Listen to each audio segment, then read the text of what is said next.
What is up, and welcome back to another episode of Blood and Beer, the show where we talk blood sport and we drink beer. I'm your host, Matt, and as always, there's beer to drink and blood sport to talk. I said it backwards this time, and today there's actually not beer to drink. We're trying out something new because the gas station didn't have anything that I haven't tried yet. They had the usuals, the regular suspects. Today we're trying out the Beast by Mountain Dew. We'll put it over here, not hidden by the graphics. And we got a big card for you today. I'll let you know how this is in just a sec. There's no foam and it's a malt liquor. It looks like a beer. Colorblind, it might be green. Who knows?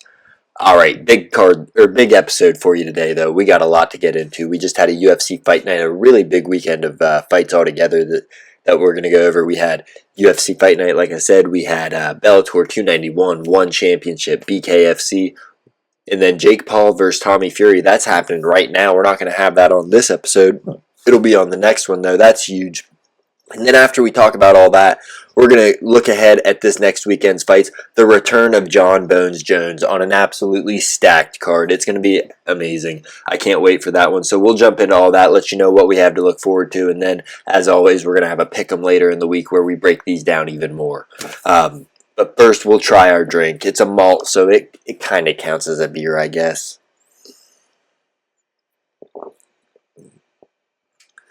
It tastes pretty damn good. It tastes like the Green Monster. There's no energy in this, so that's nice. I think I wouldn't be able to drink too much of it because it'd give me a bellyache. It feels a little sugary, but it's yummy. It tastes like a Green Monster. It feels weird drinking out of my Brutus.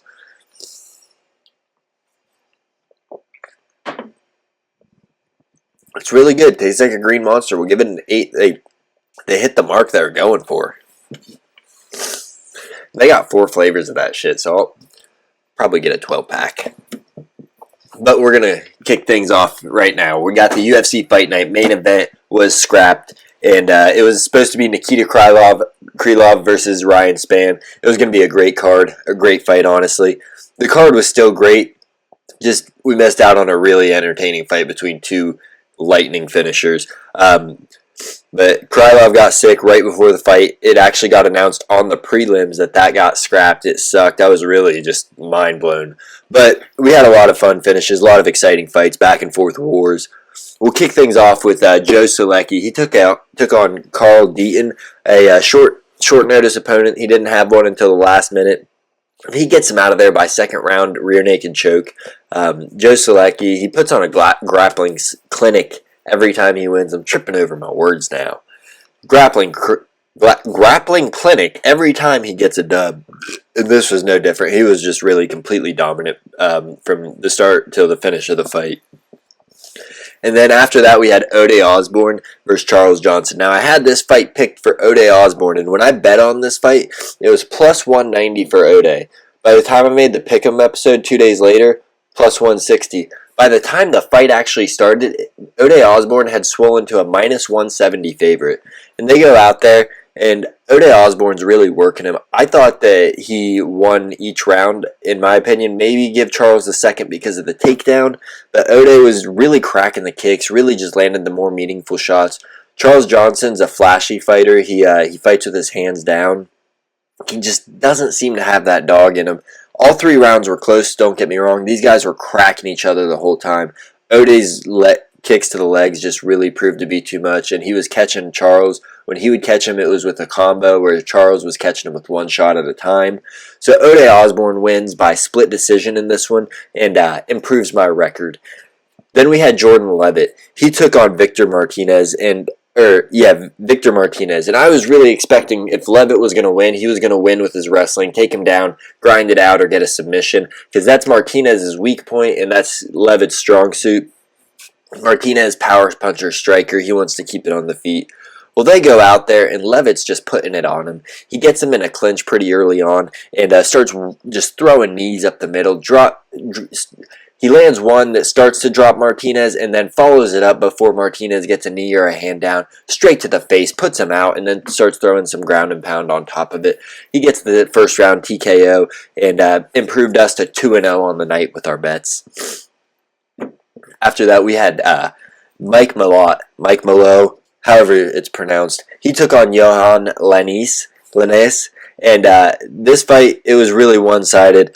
Malott, he's piecing him up on the feet a little bit, not super active, but then once it goes to the ground, he just knew exactly what he was doing. He had a head and arm triangle set up, but didn't lock it in because he didn't want Lanez to try to defend it too early, and eventually he gets in the mount, and he just cranks that head and arm triangle. Cranks that head and arm triangle, gets the first round finish. So that put us at 3-0 for the night.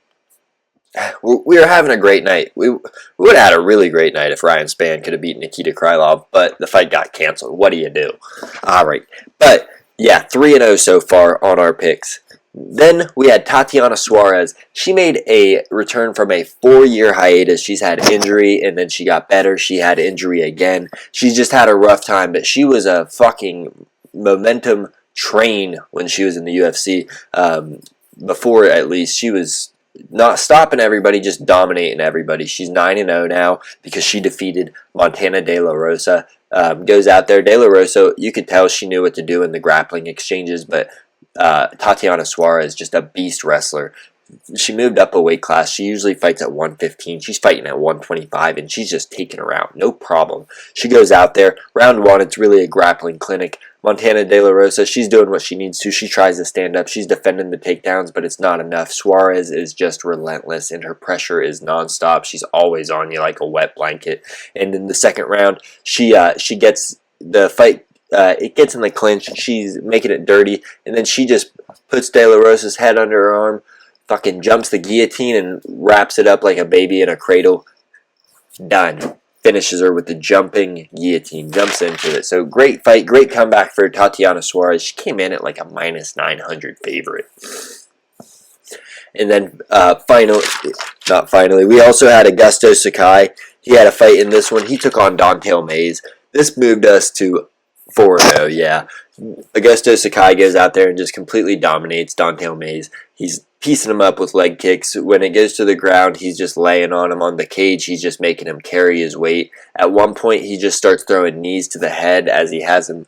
He has Mayes. It's in the clinch. He kind of has a guillotine in, but he's not cranking on the neck. He's just holding him so that he can crank those fucking knees straight to the dome, just like Jordan Levitt did. And then he gets the tie clinch. He's doing it again. He's piecing him up from the outside, piecing him up from the inside. He gets top control. He looked great in this fight. Snaps a 4-fight skid, wins by unanimous decision over, and just a complete domination of Don'Tale Mayes. So we're 4-0 on the night at this point. And I got to be honest with you, I normally don't cash out my parlays, but I was just feeling nervous in the main event, so I did. I got, I think, 37 off of the 5 for that one. And I made the right call, turns out, because in the main event, we had Andre Muniz. He took on Brendan Allen, and they go out there. Allen's striking. He's hitting the range. He just seems like he's got the range right off the rip. And then Muniz, he starts blitzing him, and it seems like it's got Allen a little uncomfortable. End of round one, Muniz goes for a takedown. Allen reverses it and ends up on top and ends up dominating on top, honestly. Gets a little bit of ground and pound. That's how the round ends. Round two, a lot of the same. And then in round three, we had Brendan Allen. He gets top control, and he puts the pressure on. He gets the what was it? A rear naked choke. Yeah, he takes his back. He finishes him. Muniz, he's been snapping everybody's arm since joining the UFC. He's just a submission ace jiu-jitsu guy. I thought his wrestling was stronger than that from what I saw against Jacare, what I saw against Uriah Hall. Seemed like a lot stronger wrestler, but Brendan Allen goes out there, deploys that wrestling, and defeats Andre Muniz with a third-round rear naked choke. Big upset there, and I'm glad I cashed out because we ended up winning big because of that. So, on the year, because the Ryan Spann fight got voided, that's out of there, we're 11-6, and on this past week, we're 4-1. We had a really good weekend. We also, I picked this one, I don't know if it was in the last episode because I don't keep track of the non-UFC fights, but John Lineker versus Fabricio de Andrade, the rematch. This one was for the ONE Championship bantamweight belt, and it was a great fight. These guys were cracking each other. The first one was a little more one-sided. Andrade was really piecing up Lineker until a groin shot resulted in a no contest because it shattered Lineker's cup. This one, it was just such a great fight, honestly. They're cracking each other, and they both have such a different style. Fabricio Andrade, he wants to keep you on the outside, pop you with the jab and the long right hand, and then he'll occasionally just throw a random body knee straight up the middle. Nothing in front of it, nothing. Just walks it straight in with it, and it lands beautifully very frequently. And then you got John Lineker. Dude just throws hooks. That's all he throws. He actually popped a jab a little bit in this one, and he was working well in the last round before this was all said and done. But he's just throwing power hooks. Dude's 5'3", 135 pounds, 145 pounds actually in one, and he's just a fucking bowling ball. He cracked Andrade a bunch. Andrade almost had Lineker out of there in the first and the third round, or in the fourth round. They beat the shit out of each other for 4 rounds. At the end of the fourth round, because Andrade was using his jab so well and just peppering up the face, he shuts Lineker's eyes. He says he can't see, and Lineker's corner throws in the towel due to the eyes. Fabricio de Andrade is the new bantamweight champion at ONE FC. So that was a super awesome fight. Danielle Kelly also came away with the unanimous decision victory in her submission grappling fight. I didn't watch a whole lot of the card. I know the co-main event, it was fireworks. It was a Muay Thai fight where they just beat the shit out of each other. Now that I say that, it might have been kickboxing. I don't know. Continuing, moving on, whatever we say. We had Bellator 291, and this was kind of a card. We saw Bryce Logan. He knocked out Peter Queally in the second round. That was an upset there. But in the main event, the only thing I really cared about on this card, we had Yaroslav Amosov. He took on Logan Storley, a rematch from a fight that happened years ago where Amosov took the split decision victory. And what's interesting about this fight, Amosov has been fighting in the Ukrainian war, just came back to take this fight and train for it. And he goes out there and he does what champs do. Stuffs every one of Storley's takedowns. If Storley did get him to the mat for a second, it was right back up. Pieced him up on the feet, really peppered the guy up. Just 5-round clinic, 50-45 on all the judges' scorecards. So Yaroslav Amosov, Ukraine-Russia war veteran and defending Bellator welterweight champion. He looked great. He looked like he could compete with the best of the best no matter where you're fighting. So that was a fun card. Just not the best lineup that Bellator could have put out there. They got to do better than that, honestly. That was like a D+ if you ask me, and that's being generous. And then finally, from this past weekend, the last thing we got to talk about, we had Bare Knuckle Fight Club, Bare Knuckle Fighting Championship, whatever the fuck BKFC stands for. Alan Belcher, he took on Arnold Adams for the heavyweight title in BKFC. Coming in, Alan Belcher, 4-0. He's been tearing through people in bare knuckle. And he goes out there. Alan drops him twice early. He's really piecing him up, really hurting Belcher. Belcher looks like he's done for, honestly, in the second round. By the third round comes around, Belcher drops Adams, gets up, drops him again. Can't answer the second count. Belcher, the new heavyweight champion of BKFC, and you really don't see it a lot where a guy gets dropped once, even twice, and comes back in BKFC because the damage is so real. Normally, if you get dropped in that, it's because you're fucking hurt. It's not because you got rocked or you got knocked off balance. And for Alan Belcher to come back the way he did at his age, I mean, a UFC vet, dude was retired forever. Looks like he's juiced out of his fucking mind now, but who cares? He's the heavyweight fucking champ of a division that sounds like they don't drug test. So, go Alan Belcher. And then, like I said, Jake Paul versus Tommy Fury. That's happening right now. The fight's not on yet. We're on the prelims still, or the undercard in boxing. But that's going down tonight. And I'm calling Jake Paul, and I think Jake Paul's taking the fight. I don't know if he will. I just think it's either rigged or Paul's better. Tommy Fury just doesn't seem to have that dog in him. Alright, and then finally, wrapping things up, we're going to look ahead at UFC 285, the return of Jon Bones Jones. Absolutely stacked fucking card. We got 2 title fights with Jon Jones taking on Cyril Gane. We'll get into that in a second. And then we got Valentina Shevchenko taking on Alexa Grasso. It's going to be amazing. On the prelims, it's such a fucking great card. You might not know all these names, but Farid Basharat, he's a rising star. He's taking on Damon Blackshear, and that's going to be a fun striking fight, I think. Basharat's just really dynamic.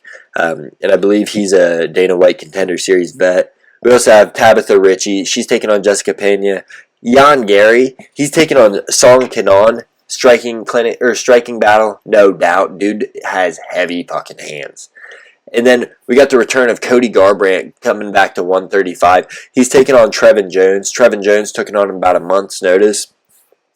And finally on the prelims, we got Dricus du Plessis taking on Derek Brunson. That could headline any UFC fight night, and that's going to be the featured prelim. That's an amazing prelim lineup. That's a great UFC fight night, the prelims are. But the main card is where it's really at, and this card is fucking loaded. You might not know all these names either, but I'm telling you, fireworks. The matchmaking on this is incredible. First, we got Bo Nickel versus Jamie Pickett. Nickel, NCAA champion wrestler, and many expect this guy to be a UFC champion one day. He's a beast, a great wrestler, great striking on the Dana White Contender Series, 2 first-round finishes. I think all of his fights have been first-round finishes so far. And he's just looked amazing, and he's got the mindset. He tells everybody he's going to be champion someday. He thinks he can beat Khamzat Chimaev. He thinks he can beat everybody. We'll find out, because Jamie Pickett's no fucking joke. Dude, tall as shit, long, great striking, strong wrestler, and he has pretty good submissions. He doesn't get the... I don't know if he even has any submissions, but just with the long limbs, he does a really good job of making people uncomfortable in there. But I don't think that's going to be a problem for Nickel, but we'll get into that on the Pick'em episode. We'll break that down. Next, we have Mathieu Gamrot coming in on 2 weeks' notice, taking on Jalen Turner. Jalen Turner, another long, great striker, real precise striker. He doesn't waste his punches at all. Dude's a beast, and really heavy hands. It doesn't seem so heavy, but he's just got snappy fucking punches, dude. Every punch he hits, it just snaps the head back. And then he's long, too. He's really long for the 155 division. I think he's one of the tallest, if not the tallest, in 155. Dude's a giant. He's taking on Mathieu Gamrot. Dude's got relentless wrestling. Coming off a loss to Beneil Dariush, but everybody's losing to Beneil Dariush right now. Guy's like number 3 in the world and should be fighting for the belt. Should have fought for the belt 3 fights ago. But Mathieu Gamrot, he just beat Arman Tsarukyan. He's in the top 15. Dude's a dog. 155, the most stacked division in the UFC. Really, in all of combat sport, or in all of MMA, 155 is where you want to be if you want to be the best of the best. And yeah, this is going to be a great fight. We're going to see an excellent wrestler against an excellent striker. Who's going to prevail? Usually, it's the wrestler. They got Jalen Turner, I believe, as the favorite in this. The striker against the ranked opponent. That's a heavy wrestler. I don't know if it's because he's coming in short notice, what it is, but we'll get into that, like I said, next episode. Whatever. It's gonna be a great fight. And then we got Shavkat Rakhmonov, rising UFC star. Guy's the boogeyman that nobody wants to talk about. He's the Khamzat Chimaev that nobody wants to talk about. He's flashier. He's got the same wrestling skill. He just doesn't use it because his kicks, his punches, they're so great. They're so crisp. Lands just about everything he throws. Put on a clinic against Neil Magny and choked him out in the second round, I believe. He's taking on Jeff Neal. Jeff Neal, heavy fucking hands. Some of the best boxing in the UFC. Hands down, across any division. Just the speed, he's crisp, he's technical, he's got great footwork. And his power is there. He can put your lights out at any moment. It's going to be another great fight. Shavkat Rakhmonov's coming in as a huge favorite, but I think that's a little fucking nuts because Jeff Neal, he's a guy that can put your lights out anytime. He's looking to take Rakhmonov's O. We'll find out if it's going to go. And then finally, the main events, the 2 title fights. Alexa Grasso, she's challenging Good Lord. She's challenging Valentina Shevchenko for the 125 belt women's division. Grasso has great boxing. Some of the best, Jeff Neal, men's division, some of the best in the women's UFC.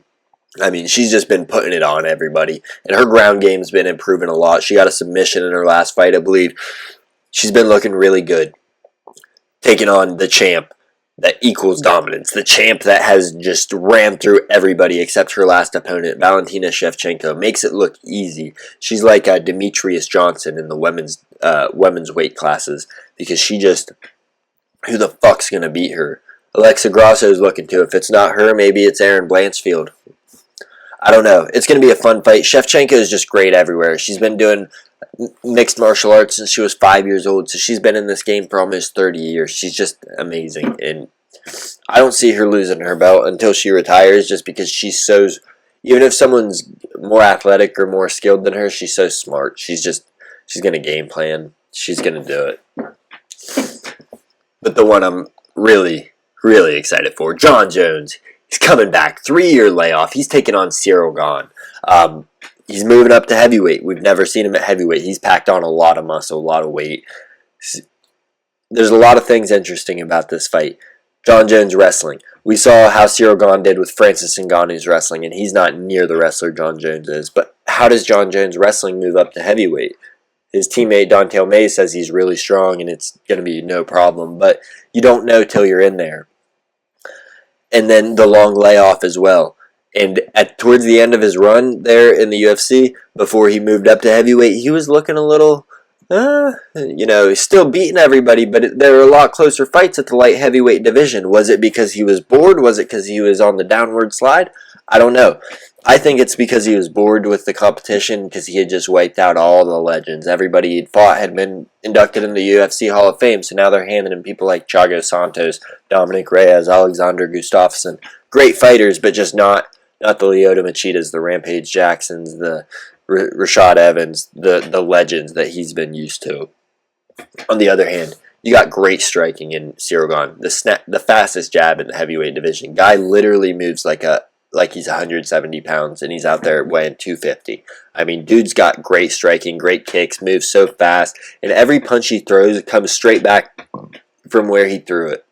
He doesn't throw it and leave it out there. He doesn't throw kicks and spin around. He's snappy. He's really precise with his striking. He's taking on the MMA GOAT. He got fucked up in the Francis fight with the wrestling. I don't see it going well for Gane, because he doesn't have that one-punch knockout power that's going to keep Jones from shooting on him. Who the fuck knows what's going to happen? It's going to be a great card. We're going to do the pick'em next week. I'm going to give you the best bets for the UFC 285 pay-per-view. Jones versus Gane. Shevchenko versus Grasso. That's it for our episode. I appreciate you tuning in. Once again, the record on the year for the pick'ems, 11-6-1 in the UFC. We went 4-1 this last weekend, whatever you want to call it. I appreciate you tuning in. This has been Matt with Blood and Beer. Thank you.